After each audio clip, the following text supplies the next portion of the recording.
থেকে 4 থেকে 5 গুণ বেশি স্পিডে আপনি আল্লাহর রহমতে পড়তে পারবেন। তাহলে যারা কোরআনের হাফেজিতে পড়ে তারা কিন্তু ব্রেইনে আলফা ওয়েভ তৈরিটা অটোমেটেড হয়। ওই যে আমি যখন কোরআন তেলাওয়াত আমরা শুনলাম তখন এটা ভালো লাগছে না সবার? কোরআন যখন শুনলাম কি কারণে ভালো লাগলো? কারণ কোরআনের আয়াতগুলো আল্লাহ এমনভাবে অ্যাসেম্বল করছেন, যখনই আমরা শুনি তখন ব্রেইনটা কুল ডাউন হয়, এবং ব্রেইনটা কুল ডাউন হয়ে গেলে ব্রেইনের মধ্যে প্রতি মুহূর্তে যে হচ্ছে বিভিন্ন ঢেউ আছে, ঢেউটা এমন লেভেলে আসে যেটার নাম হচ্ছে আলফা ঢেউ, এবং এই ঢেউটা ব্রেইনের জন্য খুব উপকারী।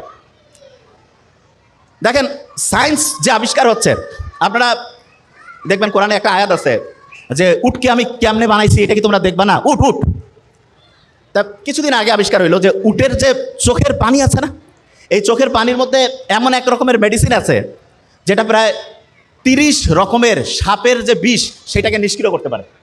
ওই যে রাসেল ভাইপারের নাম শুনলাম না, খুব আলোড়ন সৃষ্টি করছিল, সেই রাসেল ভাইপারের যে বিষ ভয়ঙ্কর, মুহূর্তের মধ্যে মানুষকে ধ্বংস করে ফেলে, সেই বিষকেও নিষ্ক্রিয় করার ক্ষমতা বিজ্ঞানীরা দেখছে যে উটের যে চোখের পানি সেটার মধ্যে আছে।